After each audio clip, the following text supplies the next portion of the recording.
Gold, trusted gold buyers. మీరు తాకట్టు పెట్టిన బంగారాన్ని విడిపించి ఈ రోజు ఉన్న మార్కెట్ ధరకు కొనబడను.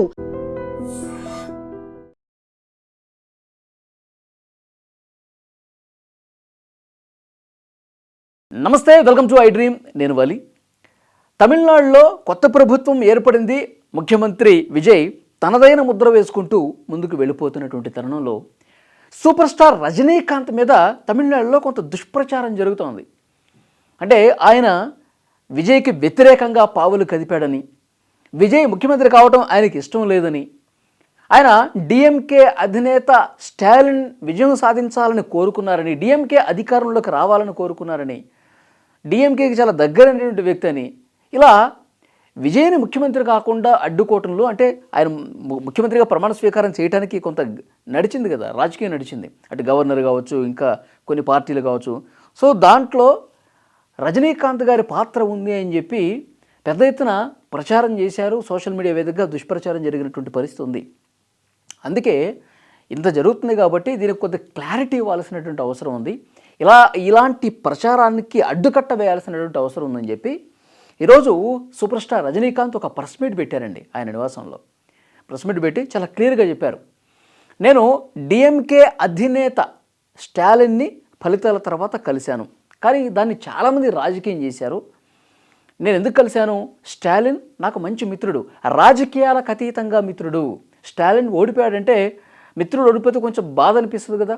సో కొంచెం బాధపడ్డాను. అందుకే ఆయన ఓదార్చడానికి కోసం ఆయన నివాసానికి వెళ్ళాను, స్టాలిన్ని ఓదార్చాను, పరామర్శించాను. మళ్ళీ నేను నా పనుల్లో నేనున్నాను. కానీ దీన్ని చాలామంది కూడా డిఎంకే పక్షపాతి, డిఎంకే గెలవాలి, స్టాలినే గెలవాలి, ఇంకెవరు గెలవకూడదని చెప్పేసి అనుకున్నాను, నేను డిఎంకే అభిమానిని, ఈ విధంగా ప్రచారం చేస్తా ఉన్నారు. కానీ అది కరెక్ట్ కాదు. ఒక మిత్రుడు కాబట్టి నేను వెళ్ళాను, నా బాధ్యత ఉంది. ఓడిపోయినప్పుడు, నా మిత్రుడు ఓడిపోయినప్పుడు వెళ్ళటం నా బాధ్యత కాబట్టి వెళ్ళానని చెప్పి చాలా క్లియర్గా చెప్పారు. అయితే విజయ్ పార్టీ గెలిచేదానికి సంబంధించి కూడా ఆయన రియాక్ట్ అయ్యారు. ఏమన్నారంటే, విజయ్ గెలుపుని చూసిన తర్వాత ఒక్కసారిగా నేను ఆశ్చర్యపోయాను.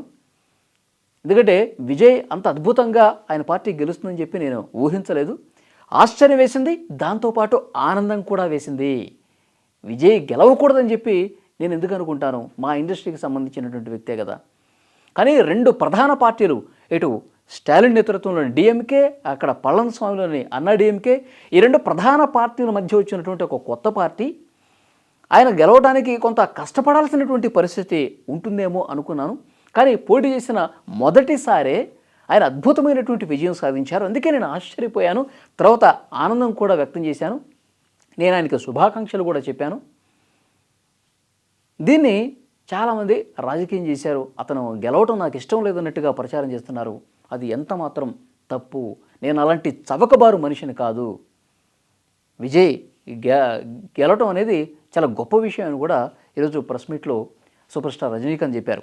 ఎంజీఆర్ ఎన్టీఆర్ కంటే చాలా ఎక్కువే చేశాడు ఇప్పుడు విజయ్ అని మాట్లాడారు. అంటే వాళ్ళకంటే గొప్ప ఫలితాలే వచ్చినాయి. ఎందుకంటే ఎంజీఆర్ కావచ్చు, ఎన్టీఆర్ కావచ్చు, వాళ్ళు కొంచెం వయసు మళ్ళిన తర్వాత సినిమాల నుంచి దూరమై పార్టీ పెట్టారు. కానీ ఇక్కడ విజయ్ మాత్రం ఇంకా ఆయనకి సత్తువ ఉంది, ఇంకా యువకుడిగా ఉన్నాడు, ఇంకా కోట్ల రూపాయలు ఆయన రెమ్యునరేషన్ తీసుకొని ఇంకా ఎక్కువ సినిమాలు చేసే అవకాశం ఉంది. అయినప్పటికీ కూడా చాలా చిన్న వయసులోనే ఆయన పార్టీ పెట్టి ప్రజల కోసం ముందుకు వచ్చాడు, గెలిచాడు, అద్భుతమైన విజయం సాధించాడు, ముఖ్యమంత్రి అయ్యాడు. కాబట్టి వాళ్ళకంటే చాలా బెటర్ పర్ఫామ్ చేశాడు విజయ్ అని ఈ ప్రెస్ మీట్లో చెప్పారు. ఇంకొక ముఖ్యమైన విషయం ఏంటంటే, విజయ్ నాకు సమకాలీకుడు కాదు, నాకు నా జనరేషన్ నటుడు కాదు కదా. నాకెందుకు అసూయ ఉంటుంది? చాలామంది అసూయ పడుతున్నాడు రజనీకాంత్ విజయ్ని చూసి. నాకు రావాల్సింది విజయ్ వచ్చింది, ఇలాంటి అసూయ ఉంది అని చెప్పి చాలామంది ప్రచారం చేస్తున్నారు. అది ఎంత మాత్రం అందులో వాస్తవం లేదు. విజయ్ నా సమకాలీకుడు కాదు, సమఉజ్జీ కాదు. అదే కమల్ హాసన్ ముఖ్యమంత్రి అయ్యాడు అనుకోండి, కొద్దిగా అసూయ పడేవాడిని నేను. ఎందుకంటే నా తోటి నటుడు, సమంగా ప్రయాణం చేసినటువంటి నటుడు. సో అలాంటి కమల్ హాసన్ ఒకవేళ ముఖ్యమంత్రి అయ్యి ఉంటే నేను అసూయపడేవాడినేమో. కానీ విజయ్ నాకంటే చిన్నవాడు, 25 సంవత్సరాల తేడా ఉంది. నేను ఎందుకు అసూయపడతాను? కాబట్టి ఆయన విజయం పట్ల నేను శుభాకాంక్షలు తెలిపాను. నాకు కూడా ఆనందంగా ఉంది. ఆయన అద్భుతంగా పాలన చేయాలని చెప్పి కోరుకుంటున్నానని చెప్పి ఈ ప్రెస్ మీట్ వేదికగా చెప్పారు. ఎందుకంటే ఈ దుష్ప్రచారం జరగడానికి కారణం మొన్న ఎయిర్పోర్ట్లో ఆయన ఎయిర్పోర్ట్ నుంచి ఇట్లా బయటకు వస్తున్న క్రమంలో ఒక వ్యక్తి వీడియో తీస్తూ విజయ్ గెలవటం పట్ల మీ మీ అభిప్రాయం ఏంటి సార్ అని చెప్పి ఇట్లా ఆయన నడుచుకుంటూ వచ్చేస్తా ఉన్నాడు. ఒక వ్యక్తి ఫోన్ పెట్టి వీడియో తీశాడు. ఆ ప్రశ్నకి చిన్న స్మైల్ ఇచ్చుకుంటూ తన దారిని తను వెళ్ళిపోయాడు రజనీకాంత్. సో దీన్ని ట్రోల్ చేస్తూ కూడా పెద్ద ఎత్తున విమర్శలు చేశారు. అంటే విజయ్ పార్టీ గెలవటం, విజయ్ ముఖ్యమంత్రి కావటం ఏమాత్రం రజనీకాంత్కి ఇష్టం లేదు, అందుకే స్పందించలేదు అన్నట్టుగా చాలామంది ప్రచారం చేశారు. సో అది కూడా ఈ ప్రెస్ మీట్లో ప్రస్తావించారు. సో డెఫినెట్గా చాలా క్లియర్గా కుండబద్దలు కొట్టినట్టు చెప్పారు. స్టాలిన్ నాకు మిత్రుడు కాబట్టి అతను వెళ్ళి కలిశాను, ఇది ఒక మిత్రధర్మంగా నేను అతన్ని పరామర్శించి వచ్చాను, ఇందులో రాజకీయాలకు అతీతంగా జరిగినటువంటి భేటీ అని చెప్పారు. విజయం పట్ల ఆశ్చర్యపోయాను, ఆనందం కూడా వ్యక్తం చేశాను, చాలా క్లియర్గా చెప్పారు. కాబట్టి సో ఎవరైతే పని పాట లేనటువంటి కేవలం దుష్ప్రచారం చేసి ఏదో రకంగా పబ్బం గడుపుకోవాలనుకుంటున్న వాళ్ళకి చెక్ పెడుతూ చాలా క్లారిటీగా ఈరోజు ప్రెస్ మీట్లో ఆయన మాట్లాడిన పరిస్థితుంది. సో డెఫినెట్గా ఒకవైపు విజయ్ అద్భుతంగా పనితీరు కనబరుస్తున్నారు. ఎందుకంటే ఆయన ఆ కోటు వేసుకుని ఒక ప్రభుత్వ ఉద్యోగిలాగా ఆయన విధులు నిర్వర్తిస్తూ ఉన్నాడు. అద్భుతమైనటువంటి నిర్ణయాలు తీసుకుంటూ ఉన్నాడు. ఉచిత విద్యుత్ 200 యూనిట్లకు సంతకం పెట్టేశాడు. తర్వాత మహిళల భద్రత కోసం ప్రత్యేకమైనటువంటి చర్యలు, ఆ ఫైల్ మీద కూడా సంతకం పెట్టాడు. తర్వాత ఈ స్కూళ్ళు, కాలేజీలు, బస్ స్టాండ్లు, దేవాలయాలు, దీనికి దగ్గరలో వైన్ షాపులు ఉండకూడదని చెప్పి ఆ ఫైల్ మీద సంతకం పెట్టాడు. అంటే తన మార్క్ వేసుకున్నాడు.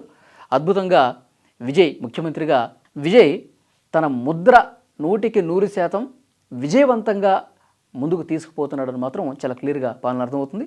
సో ఈ విధంగా విమర్శలు చేసేవాళ్ళు, దుష్ప్రచారాలు చేసేవాళ్ళకి ఎండ్ కార్డు ఒకవైపు రజనీకాంత్ కూడా వేశారు. ఈ వీడియో మీద తప్పకుండా మీ అభిప్రాయం కామెంట్ చేయండి.